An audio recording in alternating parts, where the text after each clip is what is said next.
From listening to it, I could tell that she was in a dark place and her child kind of brought her out of that. She found something to live for. She found something to give her love to. She just found something to love. What's up, everyone? This is Tatum. I'm back with another episode of Fuck This Review, where today I'm going to be reviewing Halsey. If I can't have love, I want power. That's such a that's such a powerful album title. Welcome back, everybody, to a new episode of Fuck This Review. This is my first Halsey album I'm listening to. With every new artist I'm listening to, I go into it with an open mind. I'm not knowing what to expect. Only thing I did know is that this is supposed to be an album about her journey through pregnancy and childbirth. That's pretty much all I knew going into the album. This is her fourth album. 13 records on here, 40 plus minutes. It's not that long. First thoughts, I liked it.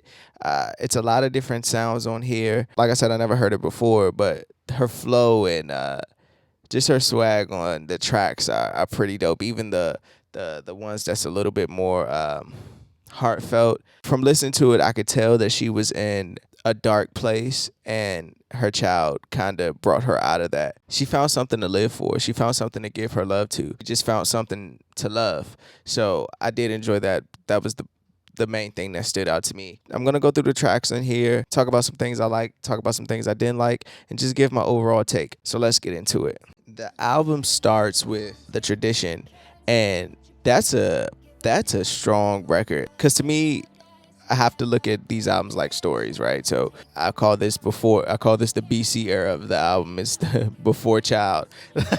Like, it gives how women are treated in the world, and this is obviously about her, but how she's treated by the world also as fucking entertainer. Like, it's a whole nother different level. Even the hook, she says, take what you want, take what you can, take what you please, you don't give a damn, ask for forgiveness, never permission. You know how strong that line is, especially in this era of these creeps, as far as men being called out on their shit and how they treat women, whether it be like down on them mentally, sexually, or just doing some downright inappropriate type shit.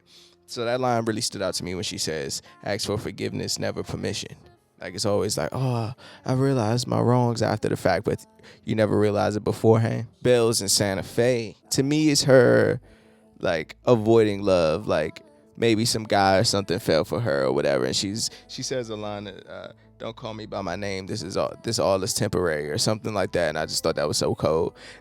She got also a bar here that says, Jesus needed a 3-day weekend to sort through all the bullshit. It's a line there where she goes 4 to 5. She used fortified and 4 to 5. I thought that was so ill.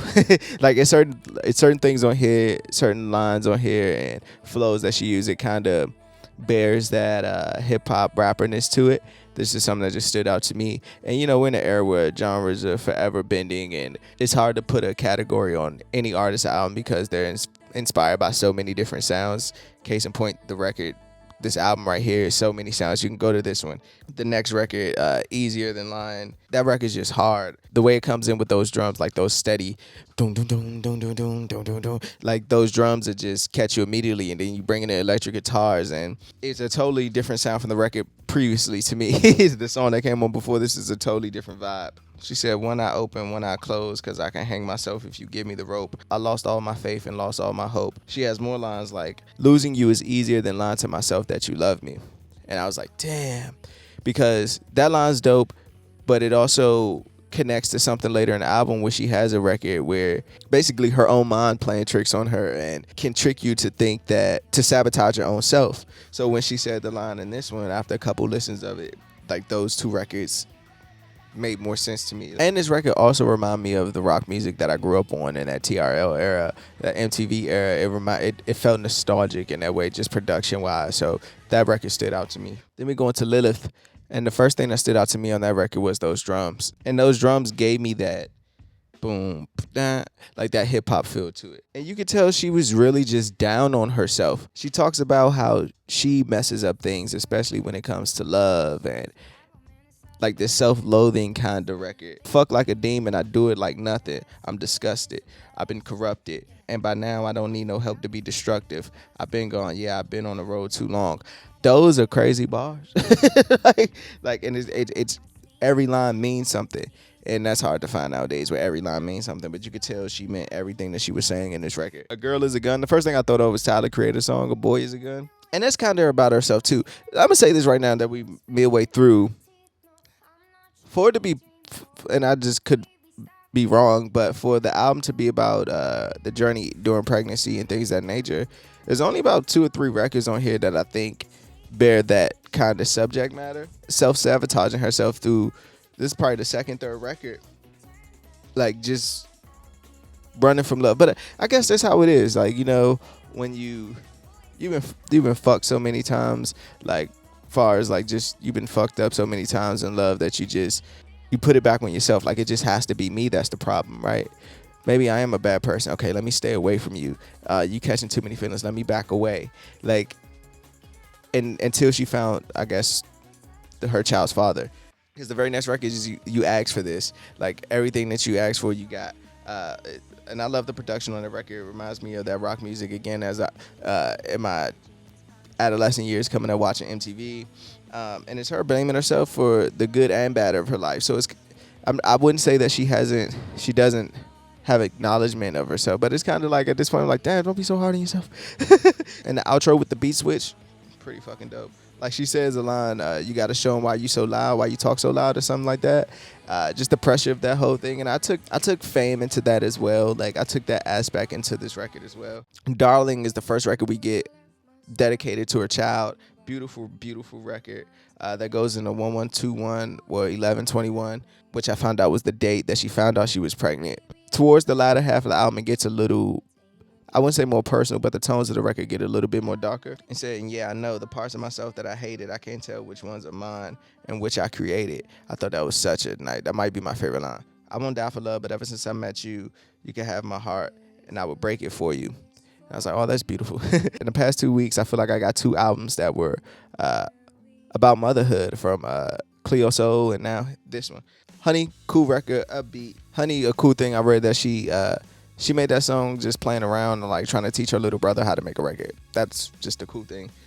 Whispers, dope record. Like I said, to bring back the self-sabotage and the mental illness and everything that involves love. Whispers, a great record that just sums all that up perfectly. I'm Not a Woman, I'm a God. Lighthouse is a great record. I'm Not a Woman, I'm a God.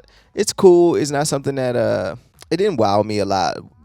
The 2 records that I wasn't too excited about was I'm Not a Woman, I'm a God, and Girl Is a Gun.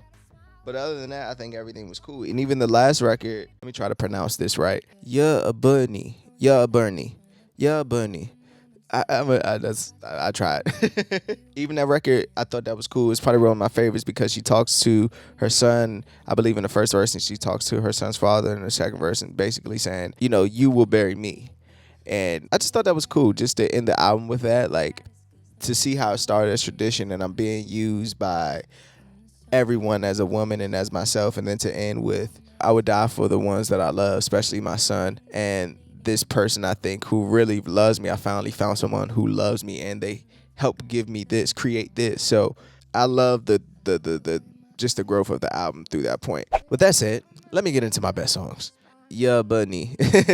Easier Than Lying and Whispers. I like how that I think that record was the most creative. Like how Voices was here, Voices was there. It was just it was a cool journey to be on.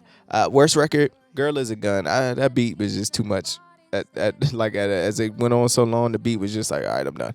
Best line, there's parts of myself that I hated and I can't tell which ones are mine and which I created. Fucks given for this record, out of 5, I'll give it a 3.5.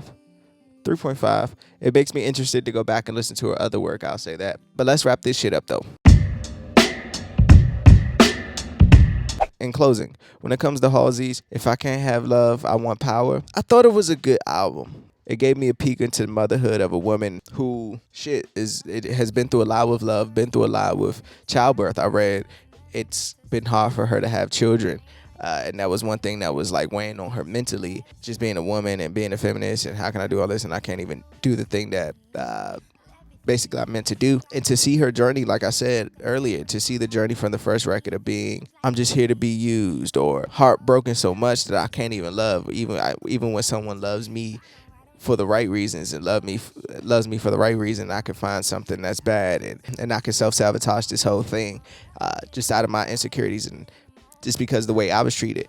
And just to see the ending of the way she would give her love to her child is just dope, man. It was a really good project. The production was good. It was so many different sounds on here. It was so many different sounds that it kept me like alert. Like it wasn't a down moment for me on here, especially with production. I think the songwriting was good. Like I said, I love her flow. I love her writing. Yeah, I really did enjoy this album, surprisingly. And that's not in a bad way. I just never heard an album from her. So it was good in that manner. But how do you guys feel about the album? What's your favorite 3 records on here? Let me know in the comments. Also, is there more records on Halsey that I should go back and listen to? Let me know. I know this is her 4th album, so let me know if the other ones are good. And if you made it this far, hit that subscribe button. Stop being stingy. You spend time with me now. Just hit the subscribe button. We almost to 1,000 subscribers, which is my goal for the year. So if you can help me out, surely appreciate it.